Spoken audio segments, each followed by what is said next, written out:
तो सकाळी जेवला तर रात्री खायला नाही, त्याच्याशी काय बोलायचं, तो तुच्छ करतो. मी पोस्ट ग्रॅज्युएट झालो, तो 4थीतही पास नाही झाला, तुच्छ. तो आपल्याला तुच्छ वाटतो, त्याच्याशी आपण संबंध ठेवायला टाळतो. व्यसनेषु सख्यम समान व्यसनेषु सख्यम. खालचा असेल तर सख्य करणे आवडत नाही, आपलं प्रेस्टीज कमी झाल्यासारखं वाटतं. आपण कमी ठरतो जगामध्ये. मनुष्य त्याची कंपनी काय आहे यावरून ओळखला जातो, असं इंग्रजीत म्हणतात.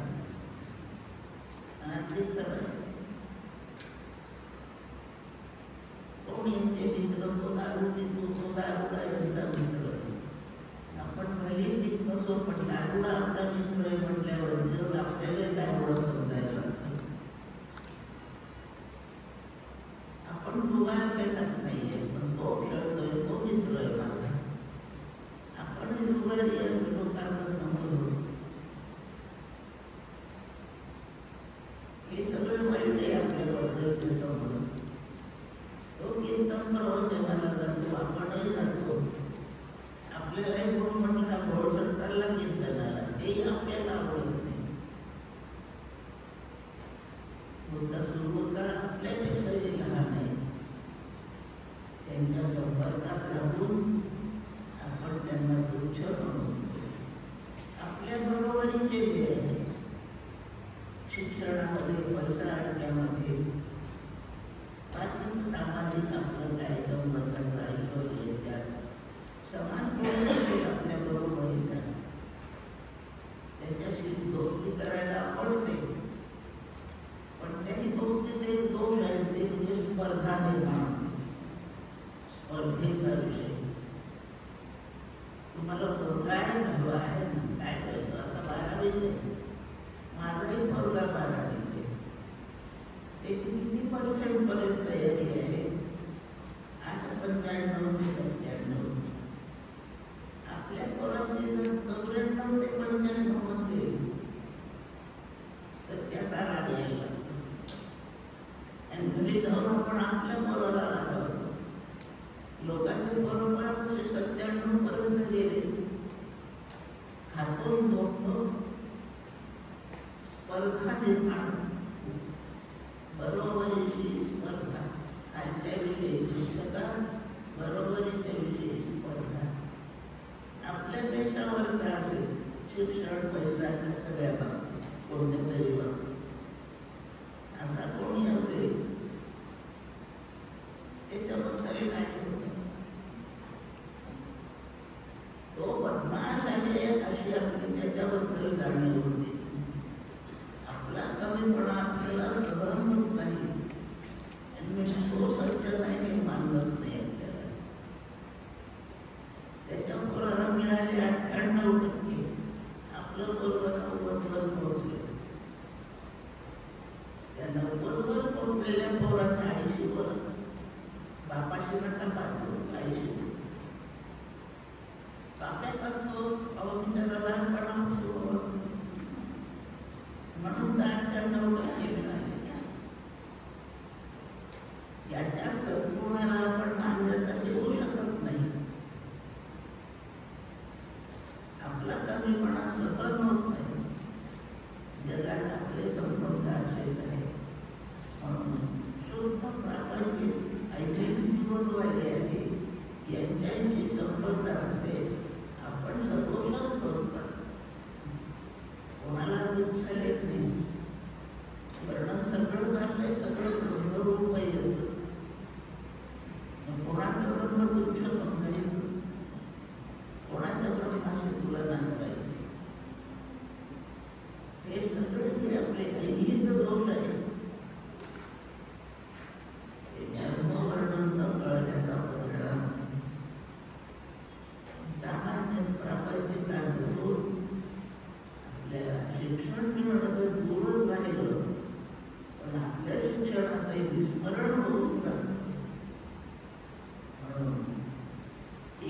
ते सुखमास्य आचार्य बोलून नको फार संबंध आणि ठेवला तर आपण सर्वांपेक्षा मोठं व्हावं म्हणजे छान वाटतं. खऱ्या अर्थाने आपण मोठं झालो की सगळे संबंध सुखावं. मुद्दा सांगितला समाजामध्ये आपल्यापेक्षा वरच्याशी संबंधात राहावं. आपण हळूहळू दुरुस्त होतो म्हणजे आपली बुद्धी सम होत चालते. समबुद्धीमध्ये माणूस सुखी असतो. त्याला 100% का मिळेल एकेकाचं भाग्य असं समजून सोडतं नाही घेतलं आपल्याला.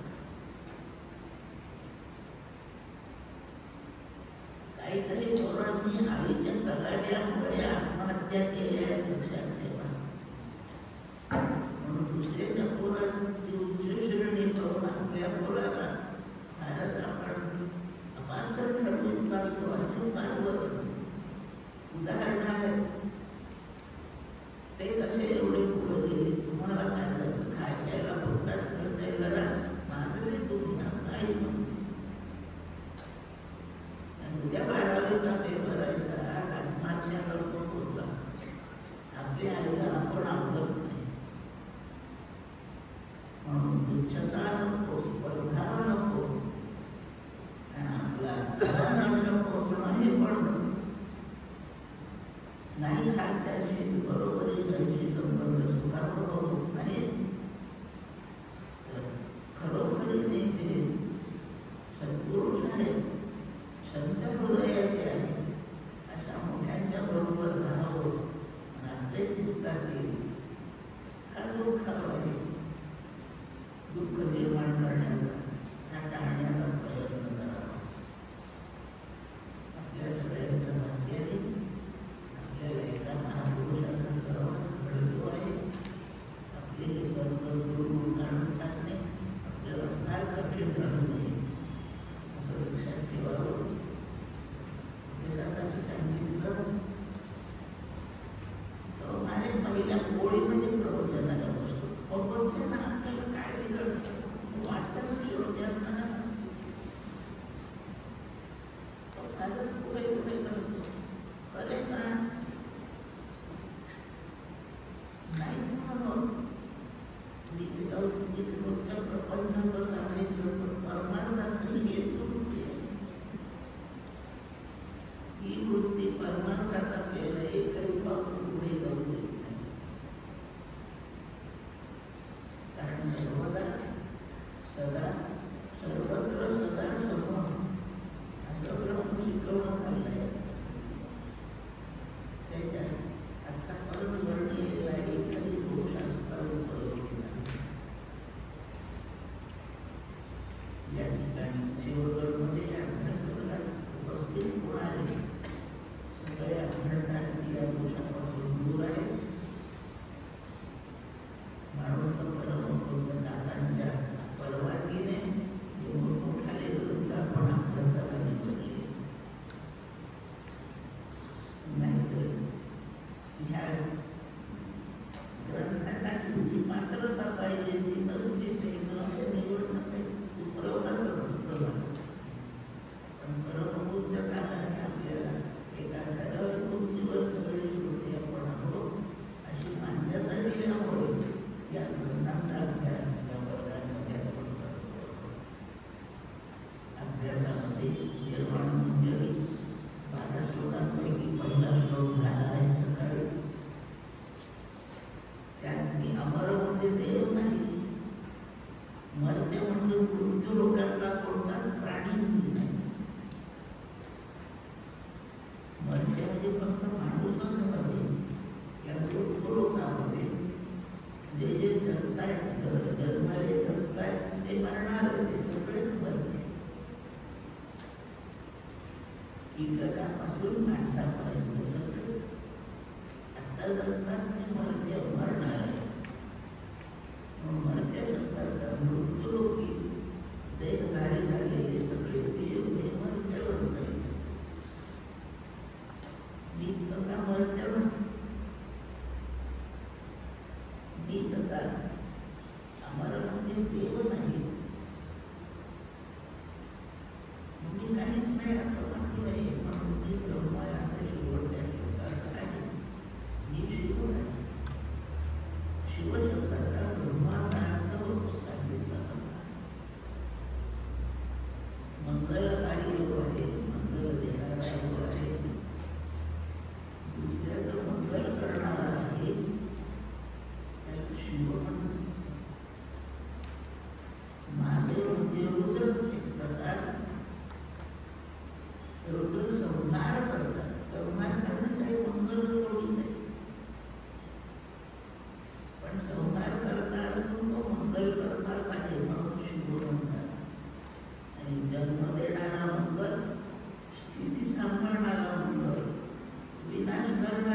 गाई गुरांना चारा मिळतो त्याच्यामुळे. जमिनीला स्वतःचा कस उत्पन्न करून घेण्याचा वाव मिळतो त्याच्यात. म्हणून तयार झालेलं पीक कापून टाकणे हे अमंगल प्रयोगाचं रूप नाहीये, हे मंगलच आहे. कपडा फेकून देणे चांगलं आहे का? रोज घालवायचे कपडे फेकून द्यायचे, हे चांगलं आहे का? जुने झाले, आता फाटलं झाले, ते फेकूनच देणे हा मंगल प्रयोग आहे. म्हणून कविप्रत झालेलं, परिपक्व झालेलं हे नामशेष केल्याशिवाय दुसऱ्या नवीन आणि उपयुक्त गोष्टीला वाव मिळत नाही. म्हणून संहार हा नेहमीच मंगल आहे.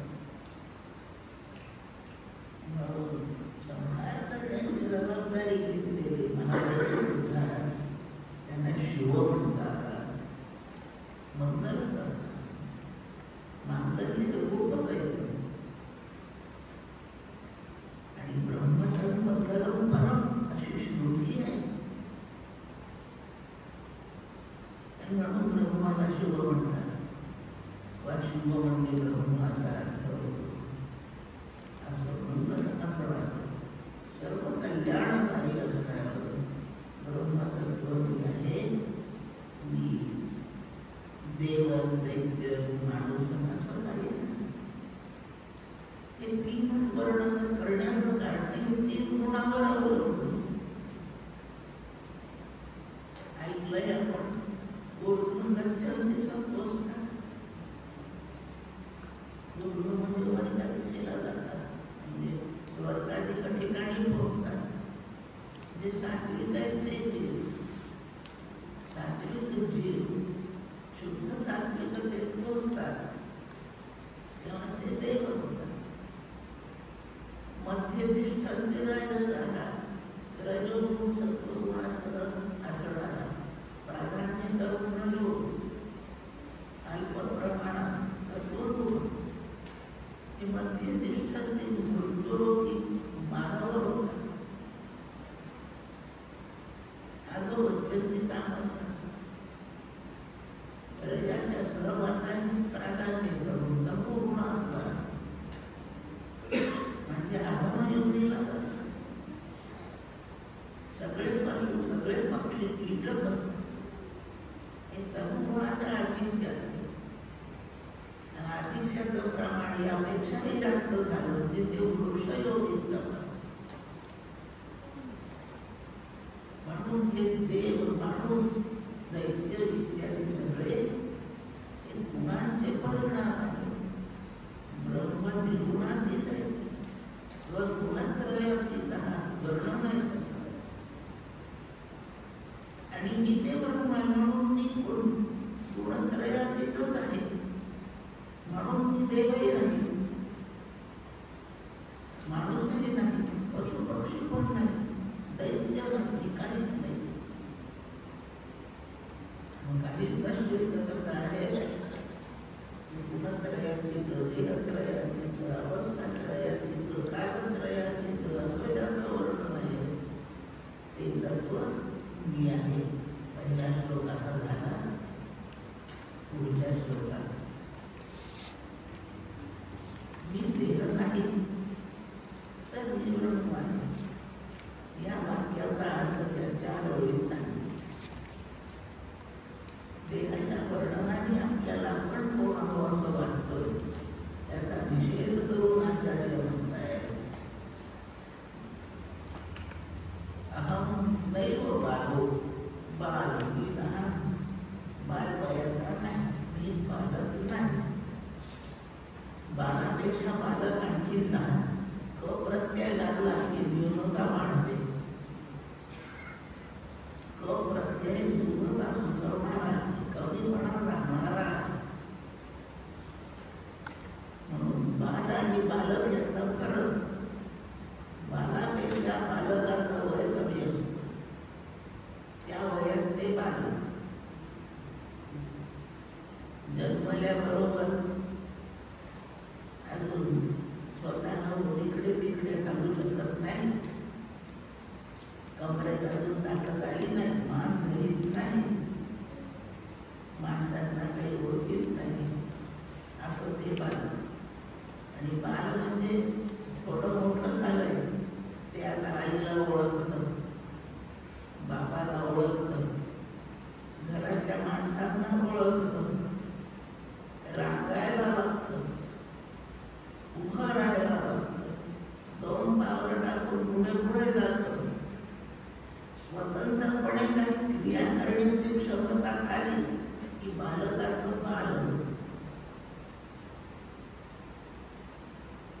असा मी बाल नाही, म्हणून त्याच्या आधीचा बालक पण मी नाही, असं वर्णन सांगलं जातं. बाल शब्दामधला बल धातू आहे. बल धातूचा अर्थ श्वास घेता येणे, जिवंत असणे, स्वतःची भूक तहान कळण्यापलीकडे काही न समजणे, आणि ते पुल्लिंगी शरीर आहे की स्त्रीलिंगी शरीर आहे की नपुंसकलिंगी शरीर आहे एवढं ओळखता येणे, असं लिंग म्हणजे चिन्ह त्याच्याजवळ असतो. एवढी स्पष्टता जिथे आहे ती स्पष्टता सांगणारं बल हे क्रियापद. त्या धातूपासून बाल शब्द जातो. अपरिपक्व, अज्ञानी, ओळख नाही कशाची, समजत नाही काही. आहार निद्रा भय मैथुन या वर्णनाप्रमाणे आहार निद्रा त्याला कळत. एवढी समज ज्याची त्या वयात आहे, त्या वयात त्या देहधारी जीवाला बाल म्हणायचं. आणि बाल ही देहाची जन्मल्यानंतरची अवस्था आहे. त्याची बाल ही पहिली अवस्था आहे. 3 वर्षात 3 अवस्था आहे. 8 पडला पण मोठी अवस्था 3 आहे. तशाच शरीराला 3 अवस्था, त्यातली पहिली अवस्था बाल. तो पुल्लिंगी स्त्रीलिंगी नपुंसकलिंगी काय आहे हे ओळखण्याची खूण आहे. त्याला लिंग खूण आहे, पण लिंग विकार निर्माण झालेले नाही, सुरू झालेले नाही. अशा वयातल्या त्या देहधारी जीवाला बाल म्हणतात. आणि हे फक्त माणसामध्ये नव्हे, ते सर्व प्राणी. कारण बल धातूचा अर्थ जिवंत असणे असा. म्हणून जे कोणी जिवंत प्राणी जन्मल्याबरोबरची अवस्था ती बाल अवस्था आहे. मी त्याही अवस्थेत आला. या वेळेला जायते आणि वर्धते या 2 दशा त्या जीवाला प्राप्त असतात. 6 विकार, 6 क्रिया त्याच्याकडे जातात. असती तो जीव आईच्या गर्भात असतो, त्याच्या आधी बापाच्या ठिकाणी असतो.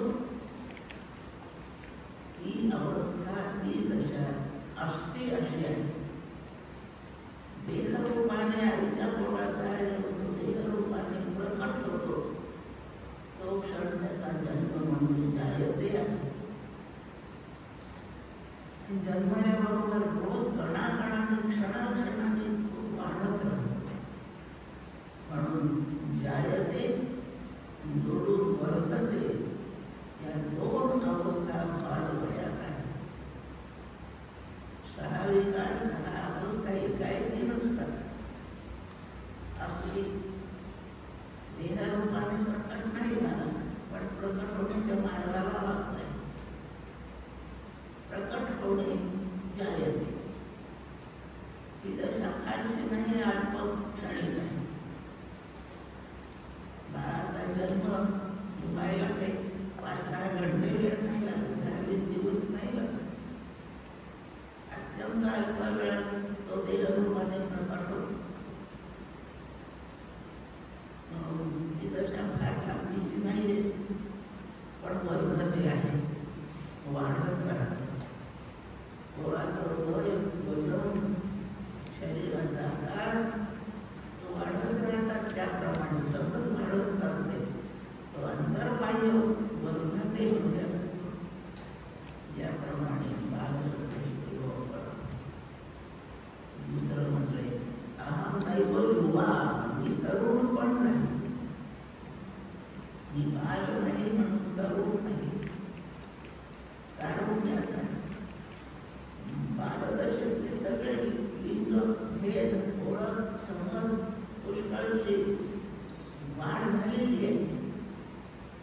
परिपक्व आहे. सर्व शरीराच्या सर्व अवयवांनी तो आरोग्य संपन्न,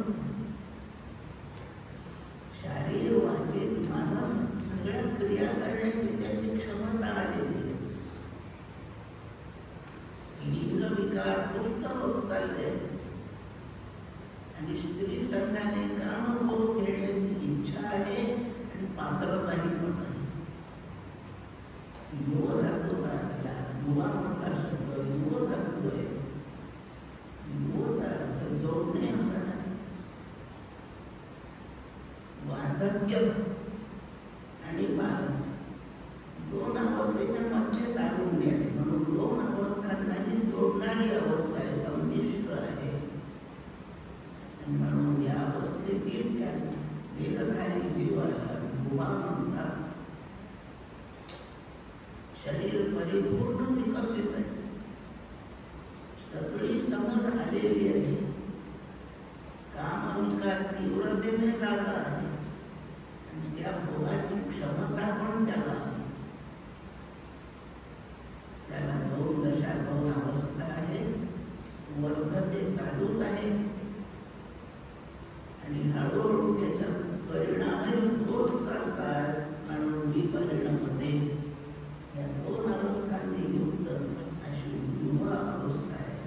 मी तेही पण ते कचरा तरुण तरी कशाला म्हणा, जीव तरुण म्हातारा असं काही नाही. ब्रह्मही तरुण आहे म्हातारा आहे असं काहीच नाही. ह्या अवस्था हे सगळे बदल, याला विकार नाव दिलंय बदल म्हणून. हे विकार फक्त देहानच होतात, आत्म्याला होत नाही. आत्म्याच्या खालोखाल मनालाही याचा अवस्था येत नाही. आपण म्हणतो माझं आता शरीर म्हातारं झालं पण मन नाही अजून म्हातारं झालं. शरीर म्हातारं झालं कारण आता आंबट सोसत नाही, गोड सोसत नाही, खारट सोसत नाही. बीपीए म्हणून खारट चालत नाही, दर्शनात वगैरे म्हणून गोड चालत नाही, ऍसिडिटी वाढते म्हणून आंबट चालत नाही. काय खायचं? देवानी पाणी आणि हवा दोनच पदार्थ असे गेले की ते आंबटही नाही, खारटही नाही, गोडही नाही. हवा खाऊन राहा, पाणी पिऊन राहा. अशी स्थिती म्हातारपणाची शरीराला येते, आत्म्याला नाही. आत्म्याला नाही कधी ऍसिडिटी होत.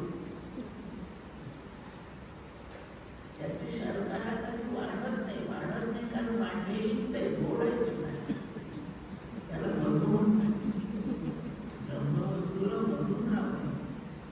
उपनिषदात मधुकांड आहे. मधु शब्दाचा सुखरूप असा अर्थ आहे. ते बरोबरच आहे. आता त्याला शुभ आणखी काय होणार आहे? हे साकार रूपच आहे.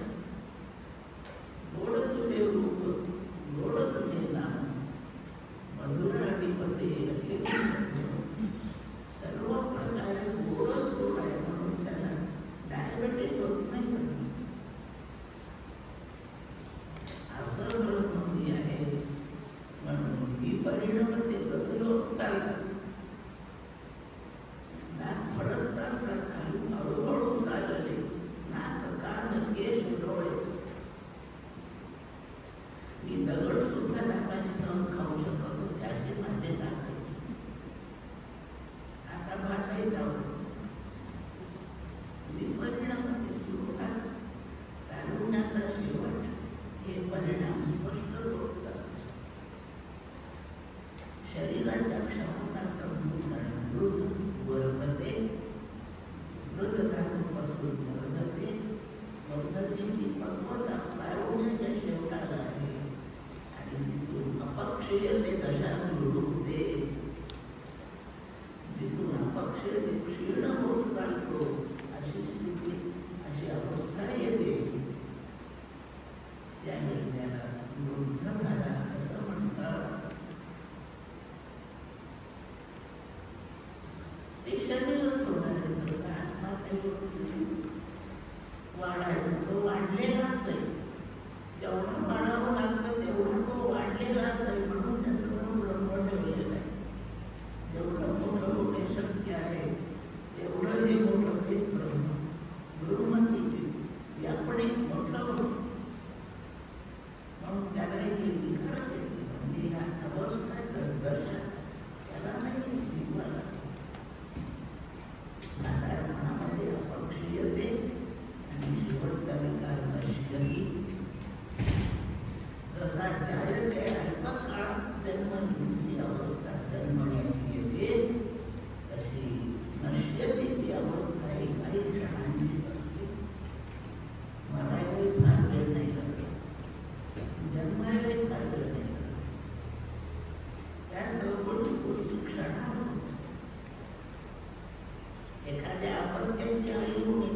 पत्नी होणे एका क्षणात, एखाद्या स्त्रीचा पती होणे एका क्षणात, या एकेका क्षणातल्या गोष्टी आहेत.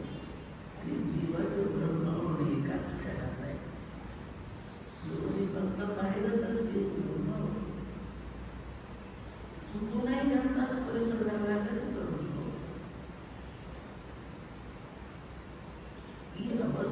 ही आपली परिस्थिती उत्पन्न करण्याला वेळ लागतो. जायतेला काही क्षण पुरतात, पण जन्मण्यापुरतं पक्व होण्याला माणसाच्या ठिकाणी 9 महिने लागतात, म्हशीच्या ठिकाणी 10 महिने लागतात, कुत्र्या मांजरामध्ये काही 4 महिन्यातच काम होतं.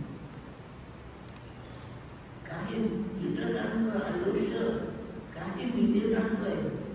एवढ्यात ते जायते वर्धते विपरिणमती अपक्षयते नश्यती सर्व होतं. त्यांचा प्रपंच होतो.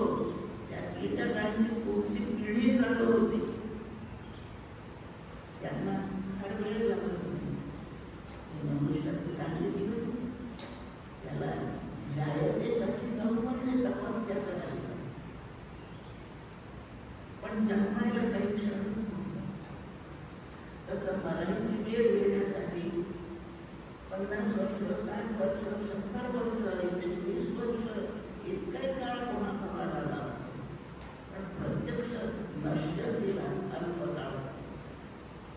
याप्रमाणे मरणाराही मी नव्हे, पण वार्धक्यामध्ये नश्यतेची तयारी सुरू झालेली असते. त्या 2 अवस्थांचा त्यावेळेचा तो वाहक असतो. तेही मी नाही. ज्याच्यात बदल होतात त्याला ही 6 अवस्था येतात. पण बदलच व्हायचे नाही त्याला कोणतीच अवस्था नाही. सत्ता त्याचा धर्म सकाळी पाहिलं म्हणून जायतेच्या विकाराची गरज नाही. अविनाशी भाव असल्या कारणाने नश्यती धर्म तिथे येत नाही. वाढून ब्रह्मतेच गेलेला असल्यामुळे हा परमात्मा वर्धते नाही, परिवर्तनशील नाही, कोणताच बदल नाही. अखंड चेतन सत्वाने असणेच असणे. म्हणून विपरिणमते अपक्षयते नाही. असा षड्विकार वर्षात ते मी आहे. कशाला रडायचं, कशाला रडायचं? मी बाल तरुण अवृद्ध नाही, मी भेद नाही म्हणून मी अशक्त होत नाही. शक्ती आत्म्याची कमी जास्त नसते, ती देहाची होती. म्हाताऱ्या माणसाला घरी रडत बसतात ना, बाहेर जायला मिळत. आयुष्यभर बाहेरच गेला, कधीतरी अन्न होण्याची इच्छा माणूस झाला सतत बाहेरच. हे आपलं लक्षण आपण ओळखावं. दुसऱ्याने सांगण्याची काय गरज ठेवावी? आपलं आपण ओळखावं. खूप दिवसात पोराकडे गेले, खूप दिवसात मावशीची भेट घेतली, खूप दिवसात सिनेमाला गेलो, खूप दिवसात इतक्या यात्रांच्या सोयी झाल्या आता एकही यात्रेत गेली. असं ज्याला वाटतं बहिर्मुखतेमुळे त्याला रडायला येतं, आणि बहिर्मुखता जवळी नाही म्हणून रडायला येतं. सुखापर्यंत जायचा. मी आत्मा असल्यामुळे कशाला बाहेर हिंडायचं? सर्वव्यापित्वाने बाहेर अंतर मीच आहे. करावा येईल का आपला विचार? बाहेर जायला रिकामी जागा आहे का कुठे? ब्रह्मवस्तूला सर्व व्यापकाने बाहेर जातो म्हणजे कुठे जायचं? ते जागाच कुठे नाही. आता थोडा वेळ आतमध्ये पाहतो काय आत तरी काय आहे? 2च असं ज्याचं वर्णन आहे त्या वर्णनाचं तत्व मी आहे हे कळल्यावर ठेविले आनंदी पैसेची राहता येते आणि जितके समाधान कायम टिकते त्याच ठिकाणी आपल्याला जायचंय. म्हणून निर्वाण मंदिराचा अभ्यास करावा.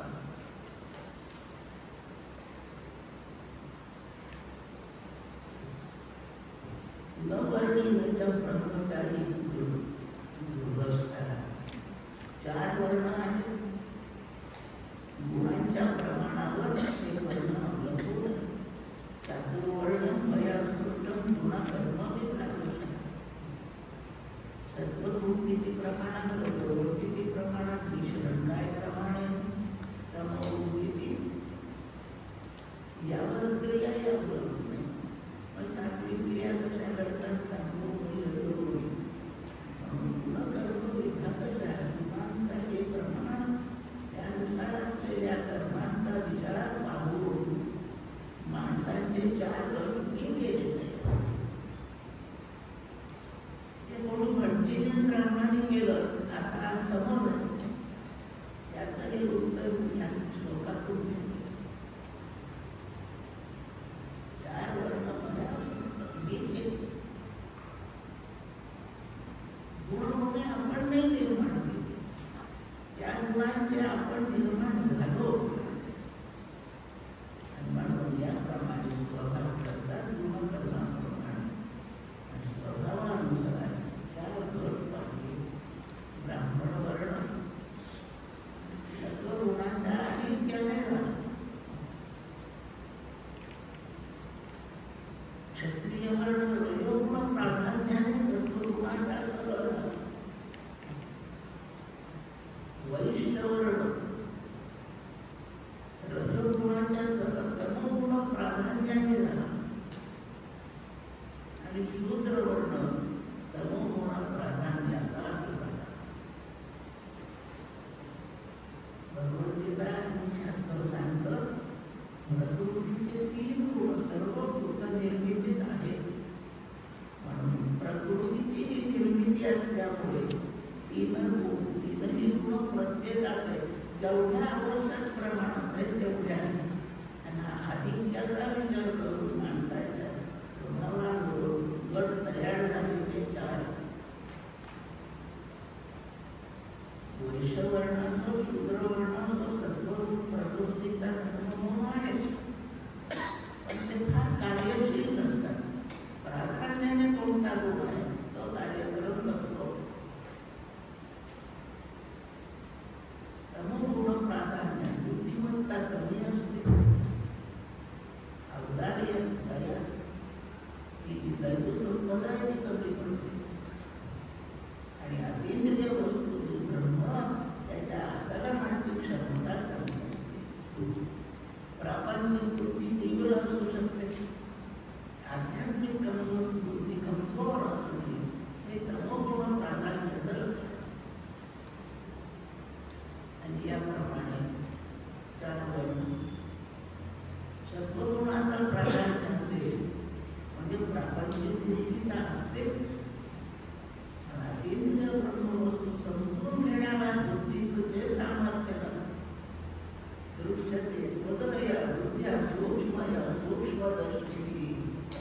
शास्त्राने ज्या बुद्धीचं असं वर्णन केलं आहे तशी बुद्धी सत्वगुणाच्या आधिक्याने असते. या गुणांची वाढ, उपासना, निर्मिती आपलं आशा हातात नाही, पण त्यांच्यात कमी अधिकपणा करणे आपल्या रोजच्या वागणुकीने होतं. आहार अनेक गोष्टी शास्त्रीय दृष्ट्या चालू ठेवल्या म्हणजे सत्वगुणाची वाढ आपोआप होते. विषय भोगायची अत्यंत हाव, त्याच्याशिवाय राहू शकत नाही माणूस. रजोगुण वाढ सहजपणे. कपड्याच्या दुकानात कोणाकडचं लग्न आहे काही आहेर करायचं म्हणून कपडे आणायचे त्याला गेलो. पण एखादी साडी चांगली दिसली आपल्याला गरज नाही पडतो घेतोच. आता गेलोच होतो तर मग घेऊन आलो. आणि असं घरामध्ये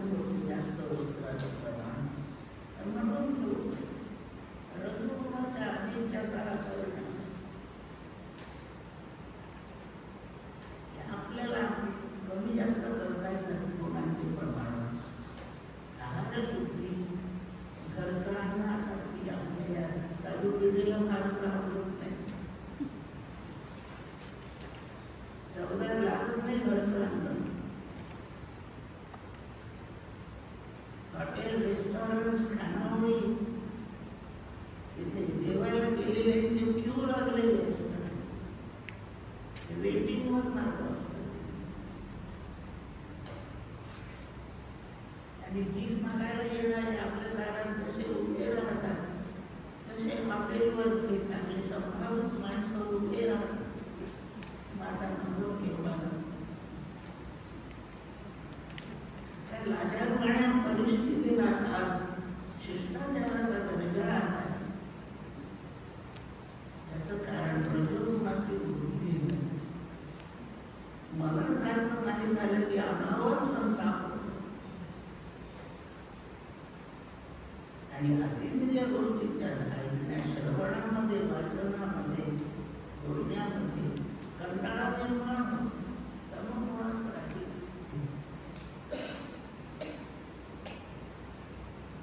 देवानी नाकाला बोलण्यासाठी पाठवले, आपल्याला दुरुस्त करण्यासाठी. त्या महात्म्याला जन्मायची काही गरज आहे का? कशासाठी जन्माला? आपल्याला दुरुस्त करण्यासाठी. एवढी तरी आठवण ठेवावी, म्हणजे निर्वाण म्हणजे नक्की कळे. आपल्याला दुरुस्त करण्याला थोडा उशीर होऊ द्या, पण काकांना किंवा त्यांच्यासाठी ज्यांनी बाकीच्यांचे सद्गुरू आहेत यांना देवाने कशासाठी निर्माण केलं, आपल्याला दुरुस्त करावं एवढ्यासाठी. एवढं जरी आपण श्रद्धेने ऐकलं आणि मानलं तरी निर्माण म्हणजे कळेल इतके काही कठीण नाही.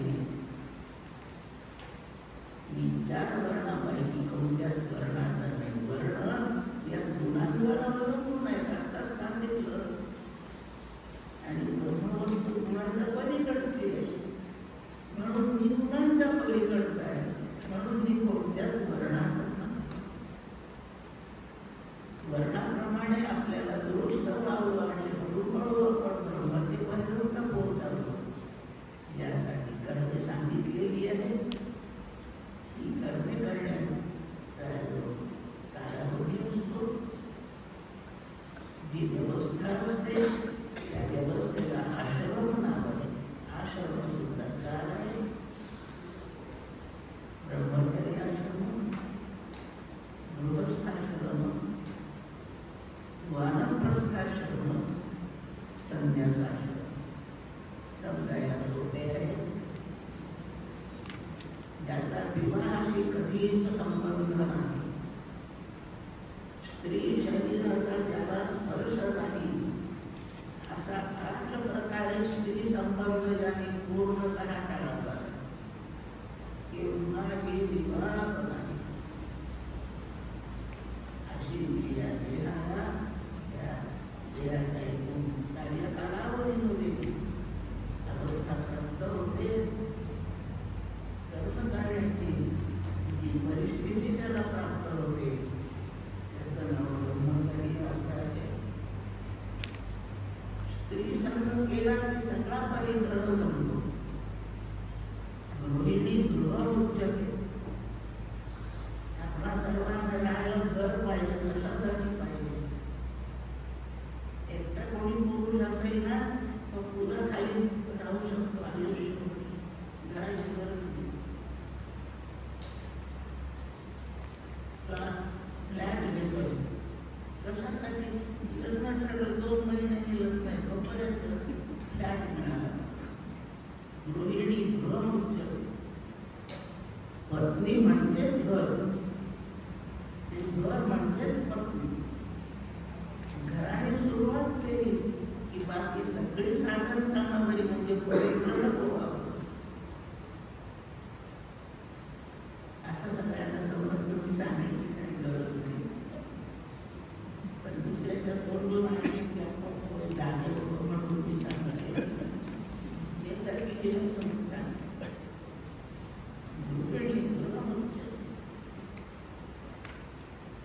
असा संदर्भ कधीच केला नाही. त्याचं नाव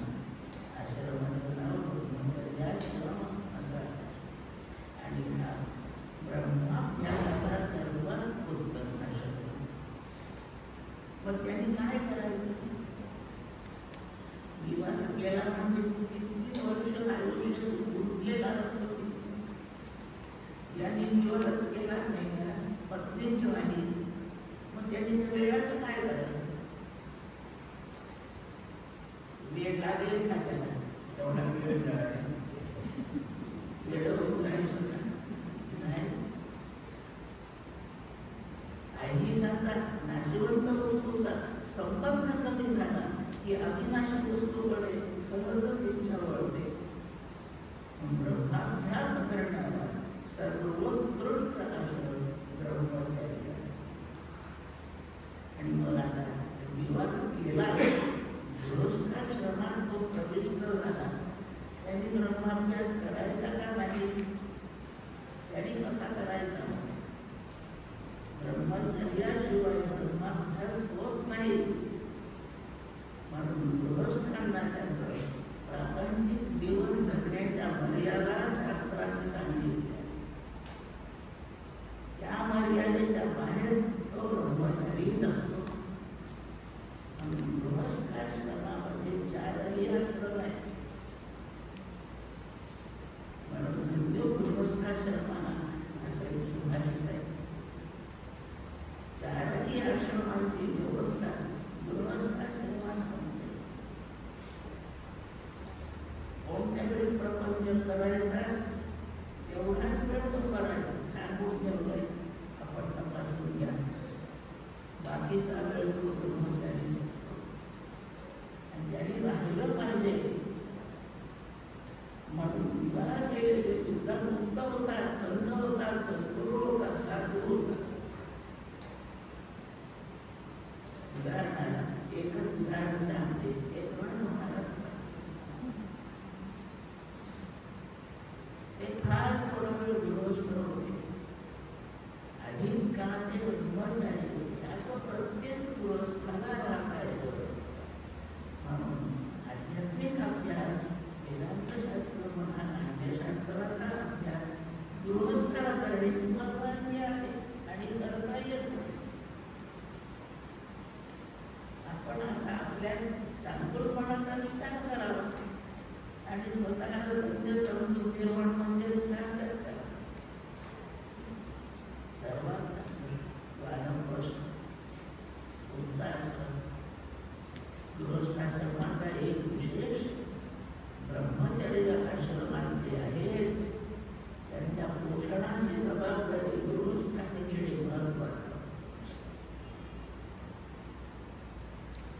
त्यांना हा प्रपंच नाही, अर्थार्जन पोट भरण्याची व्यवस्था त्यांनी नाही करायची. ब्रह्माभ्यासच त्यांनी करायचा. याप्रमाणे त्यांचं पोषण गृहस्थाश्रमाने करायचं. या प्रकारे पुढच्या आश्रमात जाऊन वानप्रस्थाश्रम प्रापंचिक बाबी जेवढ्या ठरवल्या आहेत, आपण त्या संभव व्हायला पाहिजे. पुत्र असायला, ब्रह्मचारी आश्रमातल्या लोकांचं पोषण करण्याची जबाबदारी पार पाडली पाहिजे. दान धर्म केले पाहिजे. वेदाच्या कर्मविभागाने जे विविध कर्म सांगितले त्याचं आचरण केलंच पाहिजे. एवढं पूर्ण केल्यानंतर आता पुढच्या पिढीवर भार सोपवायचा. ह्या घराचे कुलधर्म, कुलाचार, आदर, आतिथ्य, आप्त, स्वकीय, सोयरे, आपल्यावर अवलंबून असलेले या सर्वांच्या भरणपोषणाकरता आपला पुत्र तयार झाला, अधिकारी झाला की आपला संपूर्ण प्रपंच त्याच्या स्वाधीन करून घ्यायचा आणि सगळ्या परिग्रहाचा त्याग करून मनात जाऊन वास्तव्य करायचं. स्वतःच्या पत्नीला घेऊन जाण्याची परवानगी आहे. पत्नीसह नाही दिलं तर पुत्र तिचा, त्या स्त्रीचा पुत्र तिला सांभाळत असेल तर त्याच्यावर सोपवायचं, नाही तर स्वतः सोबत जाऊन वनामध्ये राहायचं. आणि त्या ठिकाणी अजून राहिलेला असेल अभ्यास तो पूर्ण करायचा. लोकांना मार्ग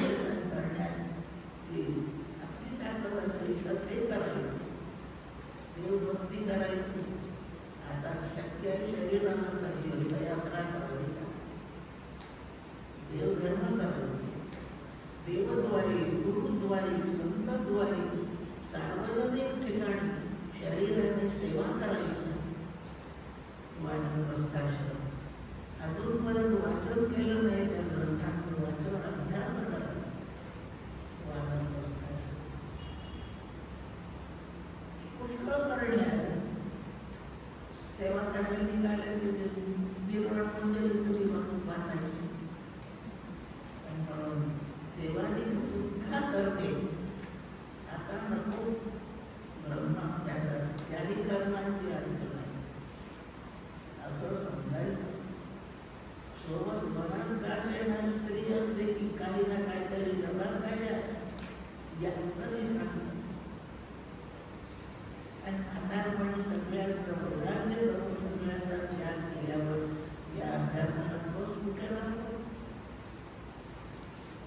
सगळी ताकद शरीराला बुद्धीला आहे.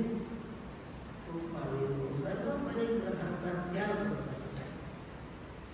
देवाला झाला असेल तर पत्नीचाही त्याग होईल. पोरं बाळ धन दौलत सगळ्या प्रकारचं बँकेतलं अकाउंट, सगळी अधिकार पदे, कोणतीही ऐहिक जबाबदारी या सर्वांचा त्याग करायचा. कर्मत्याग याला म्हणतात. त्यासाठी शिखा म्हणजे शेपटी घालून द्यायची.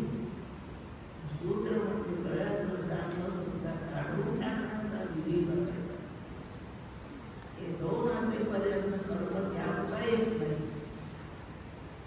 शास्त्रार्थ लक्षात घ्यायचा. कोणी कर्माचा अधिकारी कशावर कधी पर्यंत डोक्यावरची शेपटी आहे आणि गळ्यात जाणवर आहे तोपर्यंत तो कर्माचाच अधिकारी असतो. याचा त्याग करायचा. त्याबरोबर सर्व कर्माचा त्याग झाला. कोणताही परिग्रह नाही. केवळ ब्रह्मा. ब्रह्माभ्यासातच तल्लीन होता येत आहे. हा संन्यासा शोध. आता मला काही माझं काहीच नाही, तुम्ही त्याग कसा करायचा. ब्रह्मवस्तूला ममता नाही आहे. अहममाने ब्रह्मवस्तू घेरलेली नाहीये. त्याग कशाचा करायचा असतो. ज्याला मी माझं म्हणतो त्याचाच. तुमच्या खिशातले पैसे मी त्याला दिले आणि त्यामुळे माझ्या खिशात दिलेला म्हणजे त्याग. ज्याला आपण माझं समजतो ते त्याग नाही. हे वैराग्याचं लक्षण आहे. ब्रह्माच्या जवळ ममता नाही, मनोभाव नाही. मी मिळवलेला पैसा आहे असं त्याला अहमभाव नाही. अहम देशी वाढेल मी म्हणेल ढाराले अहम मम दोन्ही नाही. असं ब्रह्मोनी आहे. म्हणून मी आता कशाचा त्याग करायचा, कशाचा संन्यास घ्यायचा. काही मिळवायचं नाही, मला काही कमी नाही म्हणून कर्म कशा म्हणून कर्मही करणार. म्हणून संन्यास धर्म सुद्धा माझा धर्म नाही होऊ शकत. त्याप्रमाणे चारही आश्रमांचा नियम, चारही वर्णाचा नाही, तीनही अवस्थांचाही नाही. याच्या पलीकडचं जे काही करतो सगळ्यांचं फक्त अधिष्ठान. सोनं असं म्हणतं मी पाटली नाही. सोनं म्हणतं मी मणी नाही. सोनं म्हणतं मी माळ नाही. सोनं म्हणतं मी मुकुट नाही. सोनं म्हणतं मी काहीच नाही, पण मी सोनं आहे. पाटलीला म्हणावं लागेल की मी सोनं आहे. बांगडीला म्हणावं लागेल की सोनं आहे. पण सोन्याला नाही म्हणावं लागेल की बांगडी आहे. धर्मवस्तू त्या सोन्यासारखं अधिष्ठान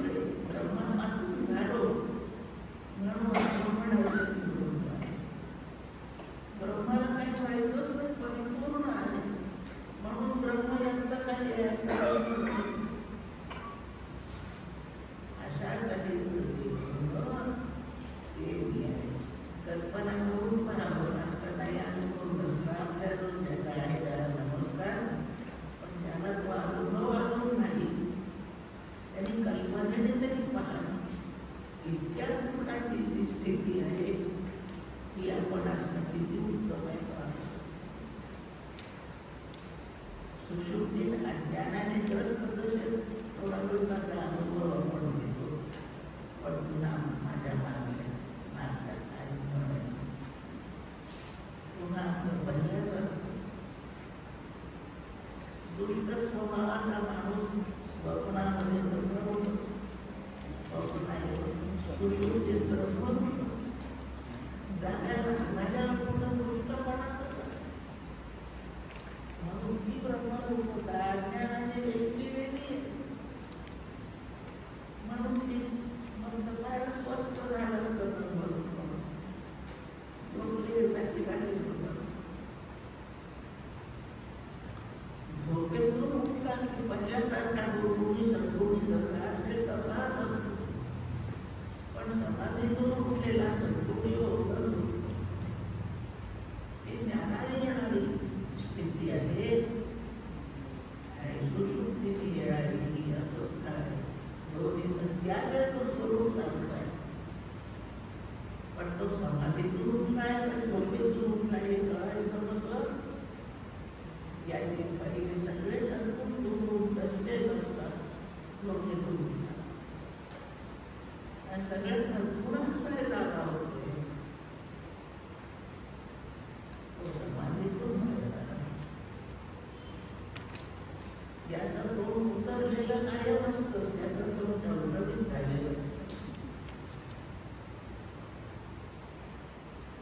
या प्रकारे आपल्याला समाधीतून योद्धान झाल्याची अवस्था ही ज्ञानाने येते. ज्ञानाभ्यास करून नेमकं काय करायचंय? आपण सर्व विकार रहित असं ब्रह्म, अत्यंत आनंदाची अवस्था, आणि तेच आपलं स्वरूप आहे. आनंदात जेव खरी माझी भूताची गायते, आनंदेनं जाताची जी होती, आनंद प्रयत्न ही समजू शकते. आपण आनंदाचेच लेकर आहोत, सगळे आनंदाचेच पुतळे वळलेले. आठवत नाही म्हणून भ्रांती दशा आपल्याला प्राप्त झाली म्हणून भरतच काही आहे असं आपल्याला वाटतं. याप्रमाणे ही वनस्पती वानप्रस्थाश्रमी नाही, संन्यासधर्मी नाही, ब्रह्मचारी नाही, गृहस्थाश्रमी नाही, आणि जगत जन्म नाश याचा जो हेतू, उत्पत्ती स्थिती लयाचा जो हेतू, ते कारण ते ब्रह्मज्ञान आहे. भागवताच्या सुरुवातीच्या श्लोकात केलं,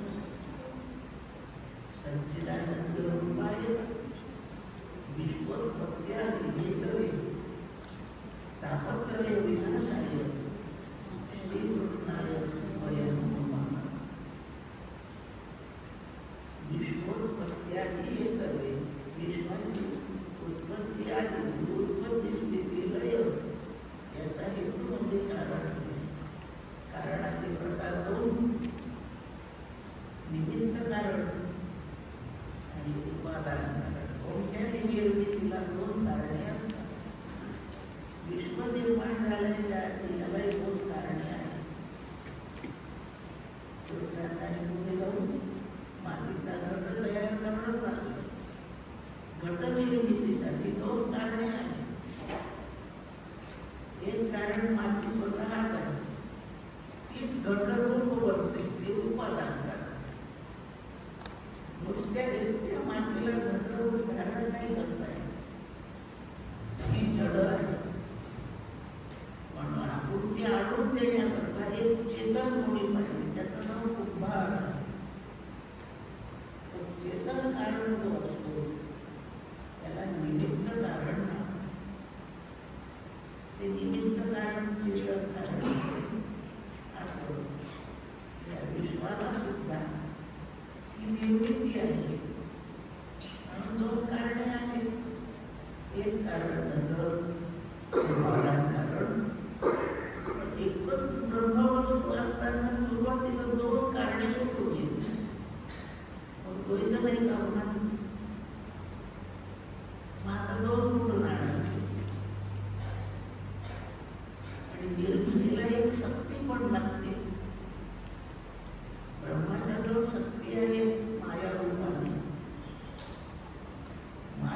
कारणे शक्ती आहे. आता दोन कारणे, कोण दोन आणायची? आता घटरूप होणारी माती, घट आकार आणून देणारा कुंभार, अशी दोन कारणे विश्वासाठी कोणती? माया त्रिगुणात्मिका आहे. तिच्यात 3 गुण आहेत, सत्व रजस तम 3 गुण आहेत. ब्रह्मवस्तू तमोगुणाला स्वाधीन करून घेतो आणि तमोगुणाच्या आधाराने उपादान कारण करतो, ते माती बनतो. त्याच्या सत्वगुणाला आश्रय देऊन सत्वगुणाच्या साह्याने चेतनरूप ज्ञानी होऊन निमित्त कारण बनतो.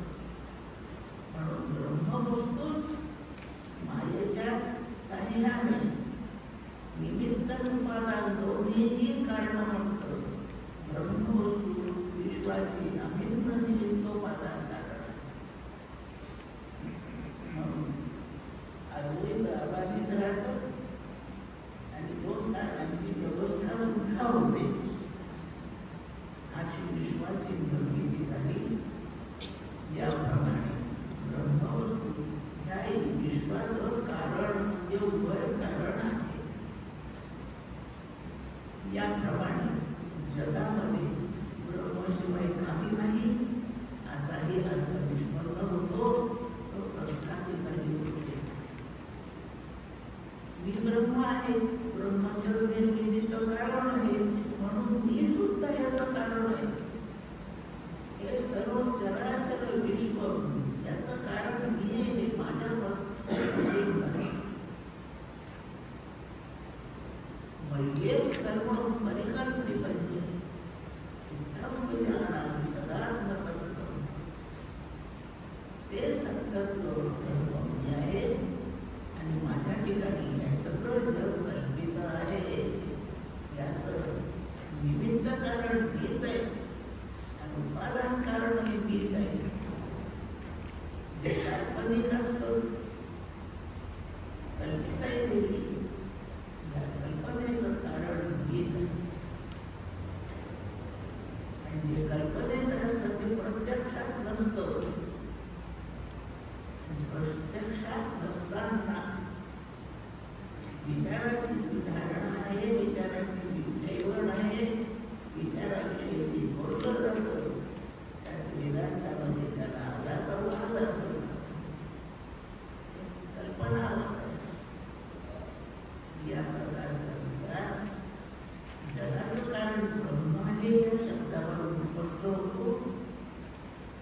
तेच मी आहे, म्हणून मीही ह्या जगाचा कारण आहे आणि तो फक्त कल्पनेने आहे. कल्पनेने असल्यामुळे मी एकटाच सगळं होतो. काल्पनिक वस्तूचे आईबाप वेगळे नसतात, एकच असतात.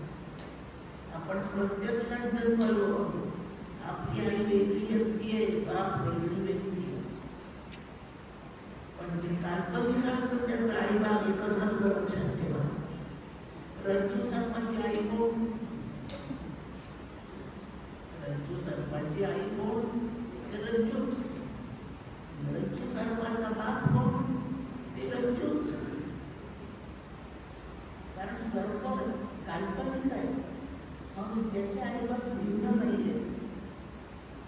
स्वप्न काल्पनिक आहे, स्वप्नसृष्टी काल्पनिक आहे, म्हणून स्वप्नाचे आईबाप सुद्धा एकच व्यक्ती आहे. आणि ती व्यक्ती जो स्वप्न पाहतो तोच त्या स्वप्नसृष्टीचा बाप आहे. स्वप्न पाहणारा स्वप्नाची आई आहे. काल्पनिक गोष्टीचे आई वडील एकच असं अभिन्न असतात. आणि त्याचप्रमाणे मी जर या जगाचं सगळं असेल तर मी एकटाच या जगाचा आई बाप निर्माता आहे. तर याची सृष्टी काल्पनिक कल्पना. आणि जर आपण या सृष्टीचे सगळे आलो तर सर्व आपणच ब्रह्म सर्व रूप आहे, आपणच सर्व रूप आहे. हे नाही पटत आपल्याला. मारुती ज्ञानेश्वर महाराजांपाशी चला किंबहुना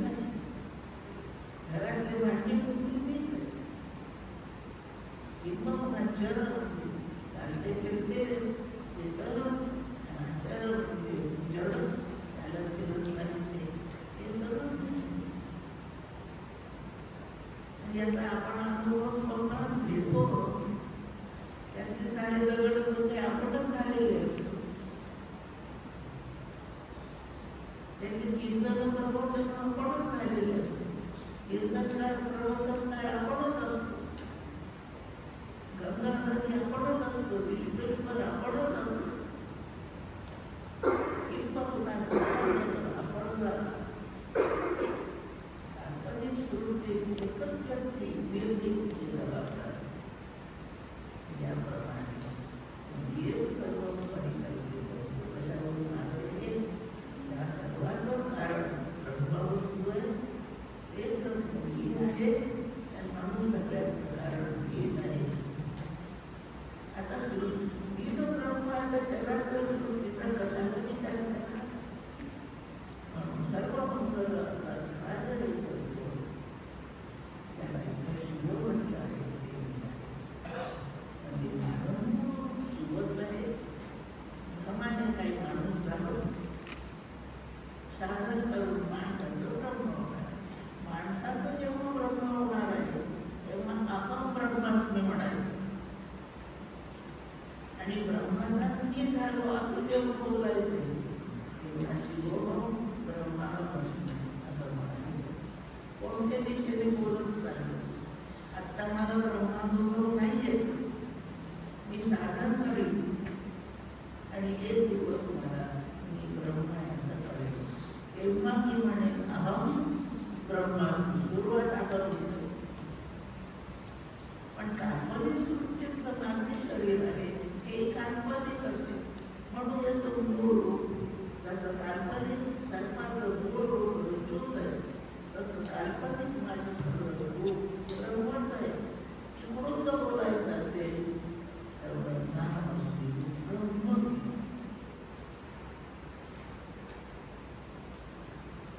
याप्रमाणे या श्लोकाचा नंतर आपण केला आहे. म्हणून थोडा वेळ आहे आपल्याला पुढच्या श्लोकावर करू. श्लोकाकडे नीट लक्ष देऊन चला. काय नाही सांगणं चाललंय आणि काय आहे हे सांगणं चाललंय. नाही फार विचार करावा लागतो, कारण जे नाही ते मी आहे असं आपल्याला वाटतंय. पण स्पष्ट विचार जो करायचा आपण जे काही आहोत त्याचा तोच विचार करणे ब्रह्माभ्यास आहे. पुढच्या श्लोकात पाहूया आपण.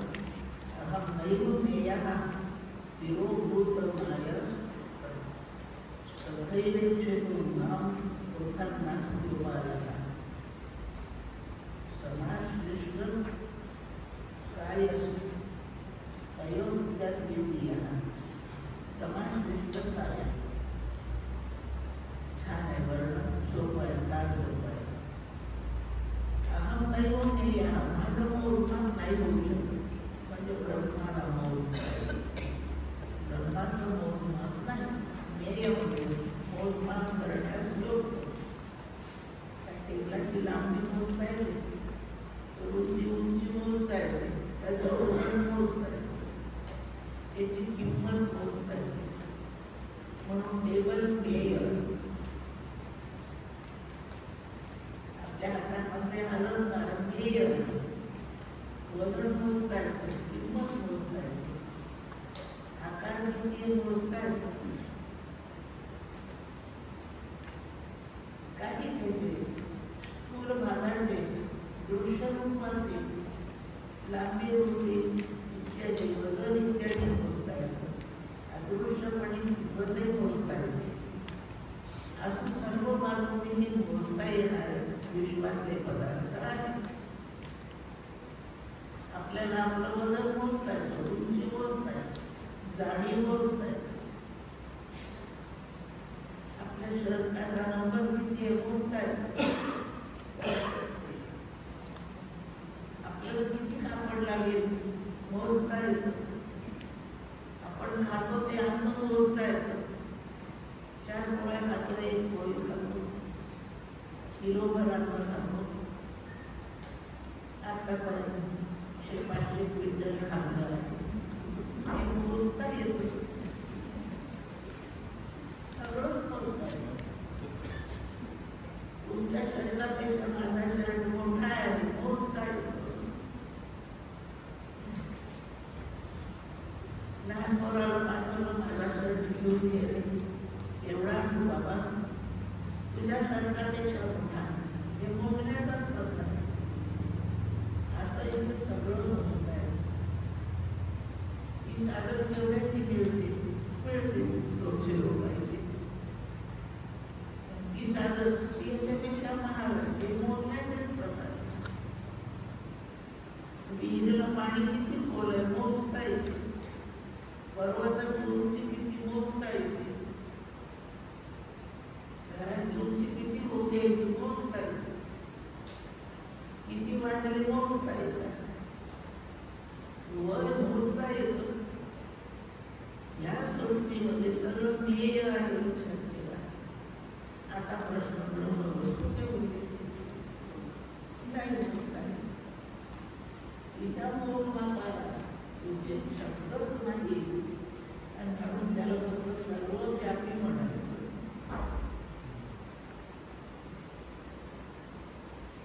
आता मला जेव्हा मोजता येत नाही तेव्हा मी काय शब्द वापरते, या टेबलावर टाकायला चादर आणायची घेऊन यापर्यंत चादर. तुम्ही म्हणाल तेवढी आणून मला 5 फूट आणा का 7 फूट आणा असं नाही बोलून सांगताय. तेव्हा मी काय म्हणेन, तेवढी चादर आणायची. त्या टेबलाला झाकी एवढी आहे, ब्रह्म देवय सगळ्याला व्यापी देव आहे. आता तुमच्या सगळ्यात किती आहे ते तुम्ही ठरवलं. त्या सगळ्याला व्यापी एवढं आहे असा त्या ब्रह्म शब्दाचा भाव आहे. सर्व व्यापी आकाश केवढं आहे, या सर्वांना व्याप्त केवढं आहे. मग सर्वांना व्यापणे एवढं जर ब्रह्म मोठं आहे तर मग त्याला व्यापणे एवढंच ते आहे ना, त्याचा तुमचा प्रश्न येतो नाही. काय सुरुवात काय मानवस्य विश्वाभूतानि विपादस्यामृतं दिली. त्याच्या एका अंशाने जग झाला तो त्याचे 3 अंश जग न होता. दृष्टांत, सोनाराने 2 किलो सोन्याचे अलंकार बनवले. मग सोनाराला सोनं संपलं का?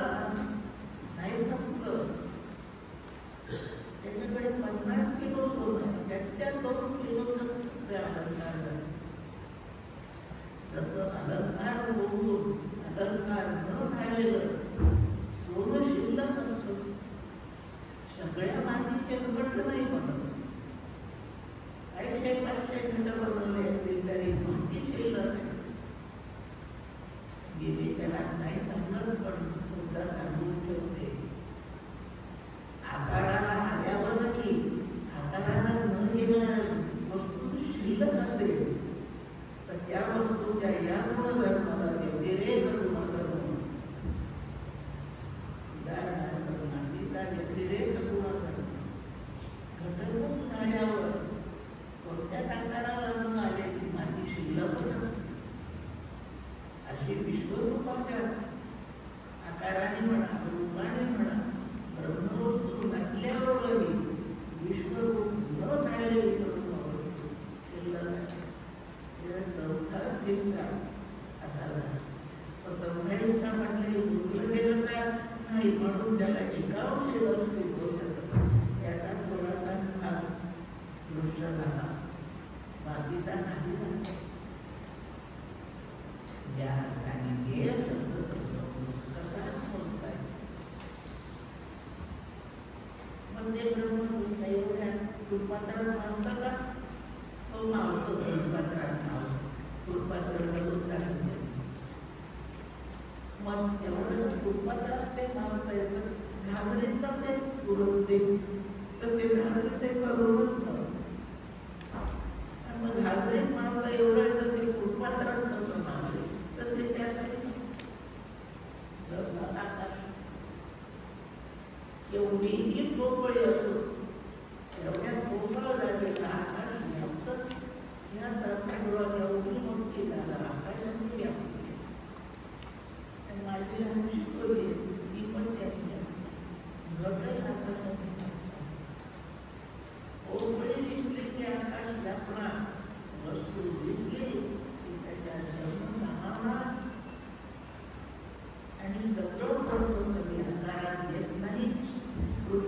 फार थोडी आहे. ब्रह्म अतिशय ही सृष्टी फार थोडी म्हणतो, पण आपल्या दृष्टीने फारच व्यापक अनंत ब्रह्मांडाची भरली आहे. आपल्याला पृथ्वी सुद्धा पूर्ण करतो. अशा किती पृथ्वी, किती गोल, किती सूर्य, किती चंद्रतारा, एवढं सगळं त्यांनी ठेवलं. एवढं सगळं आकाशाने पण, आकाश सर्वांना व्यक्त, ब्रह्म सर्वांना व्यक्त, म्हणून आकाश आणि ब्रह्म यांचा दर्जा एकच आहे असं नाही. आकाशाला ब्रह्म व्याप्त, म्हणून आकाशाला ब्रह्म मोठं आहे. पण ब्रह्माला कोणीच व्याप आहे एवढं मोठं नाही. आकाशाला त्याआधी दुसरा व्याप आला, जे शिल्लक त्याआधी सापेक्ष व्यापक आहे. आणि आकाश निरपेक्ष व्यापक आहे. आकाशापेक्षा ब्रह्म मोठा आहे. कशावर? गीता पाहिलं नाही, ब्रह्मही पाहिलं नाही, आकाशही सर्व पाहिलं नाही. कशावर होत आहे? संतांचे हवाले देऊन आपण बोलायचं. ज्ञानेश्वर माऊली म्हणते, नभ जया माझी खेळी लपी थुपी. आकाशाला वाटलं सगळं पोरं सोडून लपंडाव खेळताना पाहिले, आणि आकाशाला वाटलं आपणही लपंडाव खेळा. लहान पोरं लपंडाव खेळतात, एका पेटीच्या मागे लपू शकतात, आईच्या पायामागे लपू शकतात, टेबलाच्या खाली लपू शकतात, एका खांबाच्या मागे लपू शकतात. त्यांना लपायला लहानशी जागा पुरते, म्हणजे स्वतःला झाकून घ्यायला लहानशी जागा पुरते. आता आकाशाने स्वतःला झाकून घ्यायचं म्हणजे लपायचं, त्याला केवढी जागा लागायचं.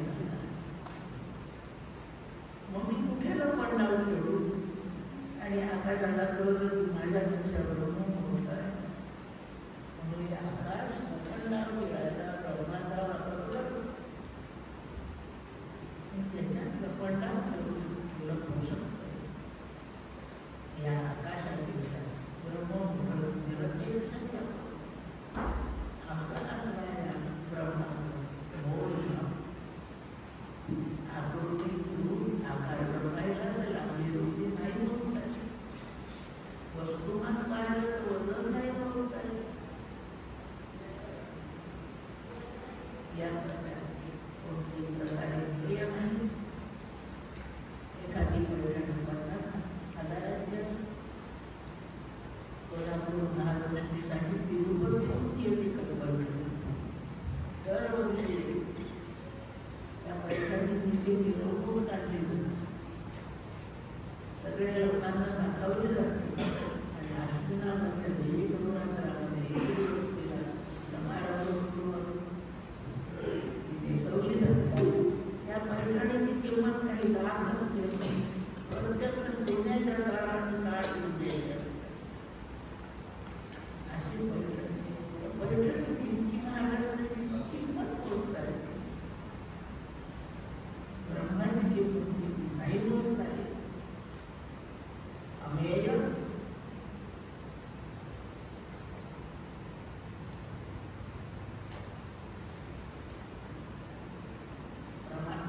मोजण्याच्या उपायाला प्रमाण प्रमाणाने पोचता येतं.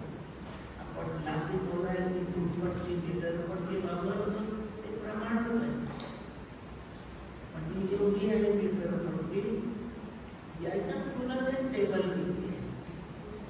माझं प्रमाण 1 मीटर जर ठरवलं असेल तर त्या प्रमाणाने टेबल किती लागतं?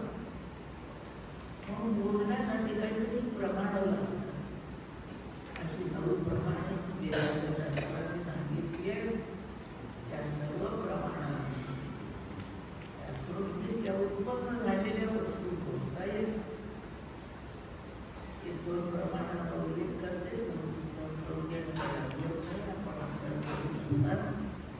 प्रत्यक्ष प्रमाण डोळ्यांना दिसतं त्यावर ठरवायचं.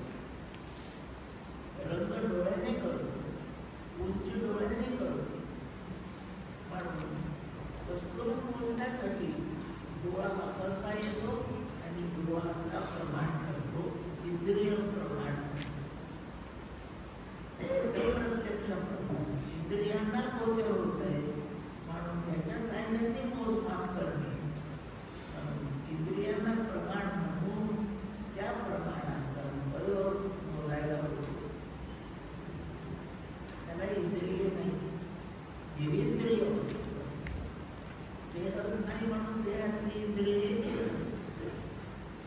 म्हणून प्रत्यक्ष प्रमाणाचा विचार त्याच्याबाबत अनुभवाने करता येतो, इंद्रियांच्याद्वारे नाही करता येत. या प्रकारे इंद्रिय प्रमाण नाही, काम त्याचं प्रमाण नाही, त्वचा प्रमाण नाही, रसाला प्रमाण नाही. ही इंद्रिय प्रमाण या अर्थाने पूर्ण झालं. बाकी प्रत्यक्ष प्रमाण आहे, शब्द प्रमाण आहे, अनुमान प्रमाण आहे, मुख्य प्रमाणे 6 आणि 3 9 प्रमाणे, 9 प्रमाणांचाही विषय पूर्ण वस्तू होत नाही. म्हणून ती प्रमाणाने बोलता येत नाही, म्हणून तिला अमेय म्हणतं. इंद्रिय प्रमाण म्हणतात म्हटली जातात, पण त्याने तो पोहोचता येत नाही. म्हणून कोणत्याच प्रकारच्या प्रमाणांचा विषय जो आहे असा अमेय आहे.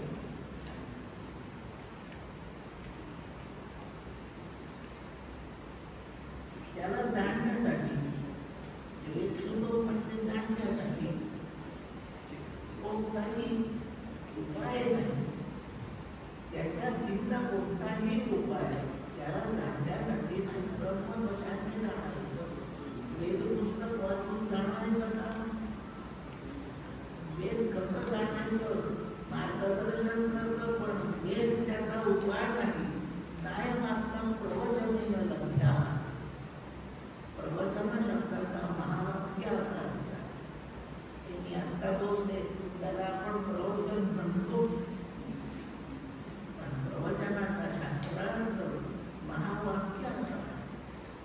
नायमात्मक प्रवचनेन लभ्या म्हणजे महावाक्याच्या अभ्यासाने ते कळेल असं नाही.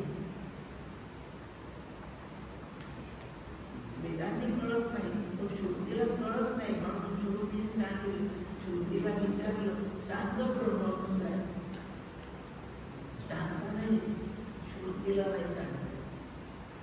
तर श्रुतीने माझ्यासारखे दोन स्वतःला ज्ञानी समजणारे गेले श्रुतीपासून. तिने सत्कार केला होता, या आनंद वाटला तुम्ही आला,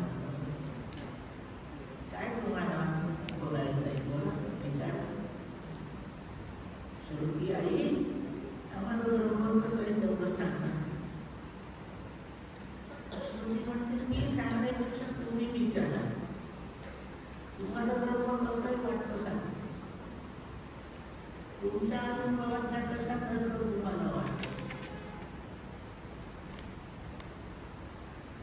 ते मला आम्ही शाळेत विचारायला गेलो. तो विचार पाटलीसारखं आहे का ब्रह्म? श्रुती म्हणते नाही, असं नाही. मुकुटासारखं आहे का? असं. वस्त्रासारखं आहे का? असं. कर्मकर्त्याच्या भांड्यासारखं आहे का? असं नाही. धान्य भांड्याच्या मोठ्या पिण्यासारखं आहे का? असं नाही. शेतासारखं आहे का? असं नाही. पिकासारखं आहे का? असं नाही. राजकारणी माणसासारखं आहे का? असं नाही. आम्हाला हेच पदार्थ माहीत आहे बोलायला, आम्हाला दुसरे पदार्थ नाही. सृष्टीच्या बाहेर आम्हाला काहीच माहीत नाही, म्हणून सृष्टीतली सगळी नावं तिच्या पुढे ठेवली. आणि असं आहे का? आणि प्रत्येक वेळेला ती नाही नाही म्हणत गेली. असं नाही हो, असं नाही, असंही पण नाही, असंही पण नाही. मग नक्की सांगा ना, कसं नाही सांगता येत. म्हणून श्रुती म्हणते असं नाही. या अर्थाने संस्कृत शब्द नेती नेती न येती असा आहे. असं असं हे ब्रह्म असं म्हणजे निर्माण झालेल्या या सृष्टीतल्या कोणत्याच पदार्थासारखं ते नाही. मला दृष्टांत सांगितला, सोनं कोणत्याच अलंकारासारखं नाही. आणि जर ब्रह्मवस्तू कशासारखी असेल तर ती मर्त्य होईल, ती अविनाशी राहणार नाही. कारण आमच्या ओळखीचे सगळे पदार्थ विनाशी आहेत. या विनाशी पदार्थासारखं ते नाही. त्याचा अत्यंत योग्य वर्णन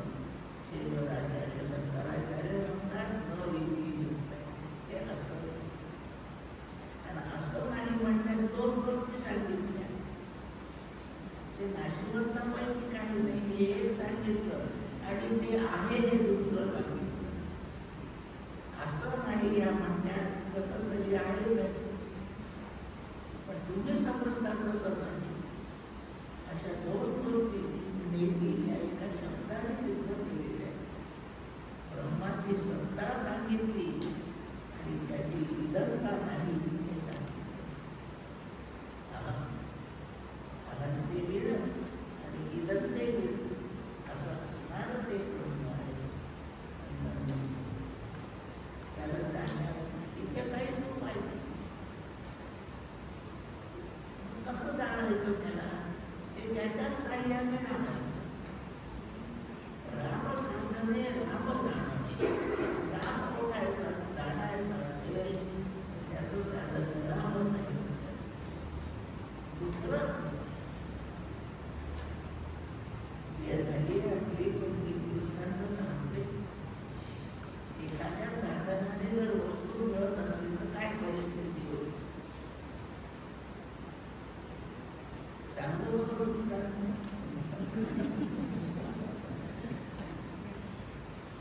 बाजारातून मी हे पुस्तक विकत आणलं.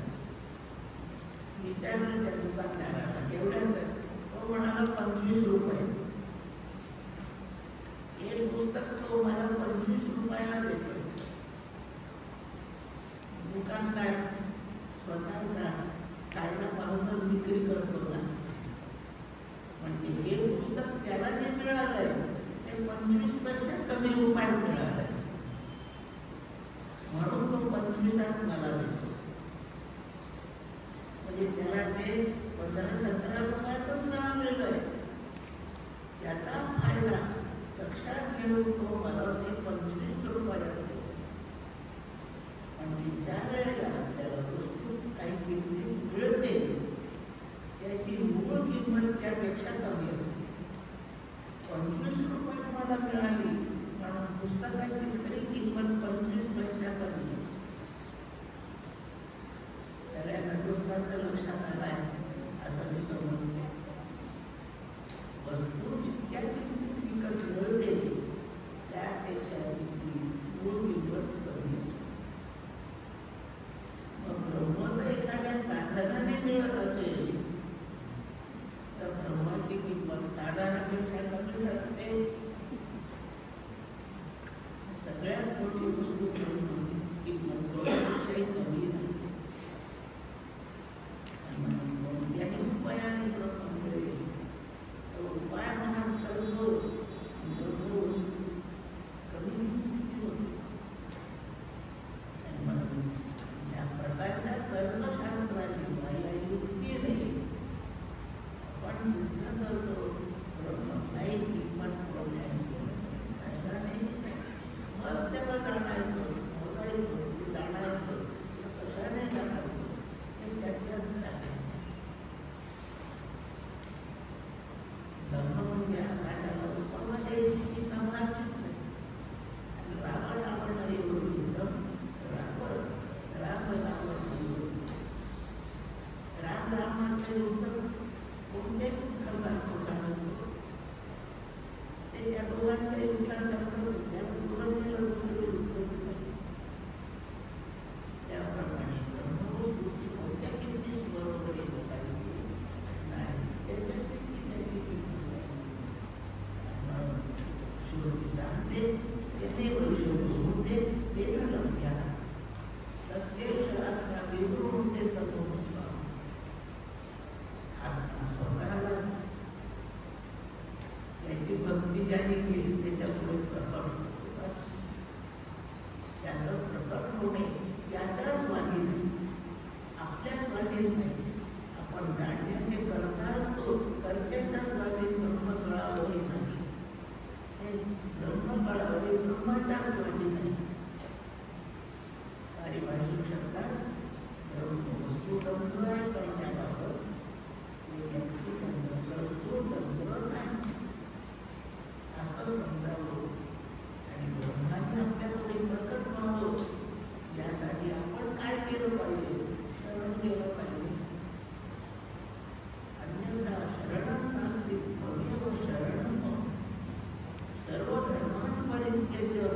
ठिकाणी शरण अशी शरणागती पत्करली प्रसन्नता उत्पन्न होईल आणि ती वस्तू आपल्यामुळे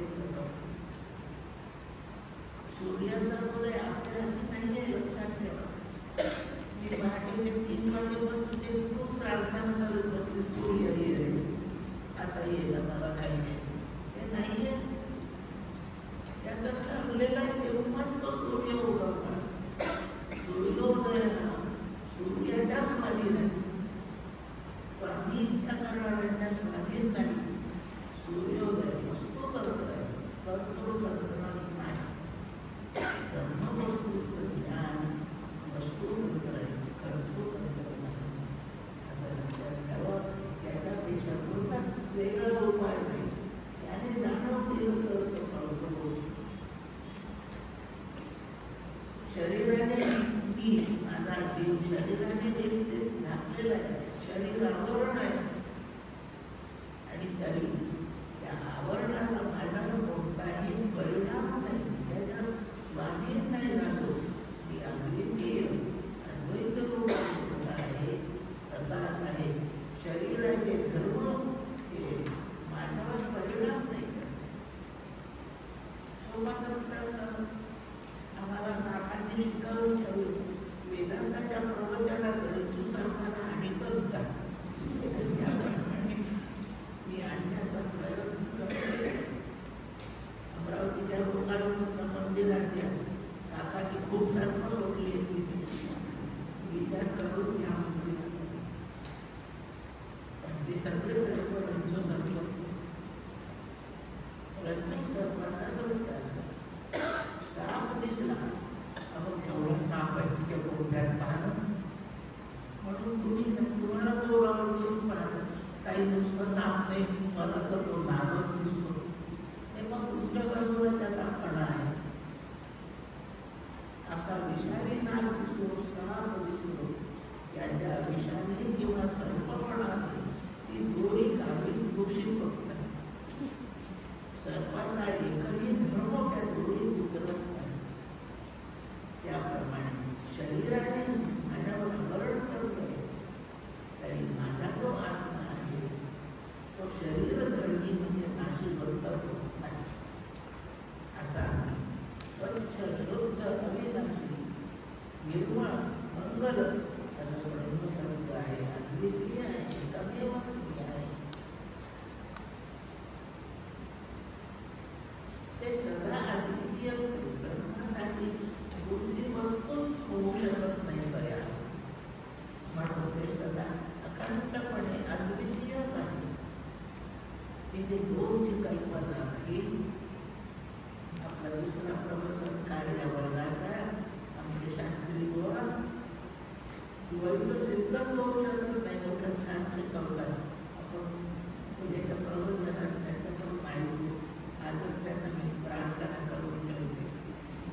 द्वैत सिद्धच होत आणि याप्रमाणे ब्रह्मवस्तू अखंड अद्वितीय, आपण एकमेव अद्वितीय आहोत हे स्पष्टपणे शिकावं.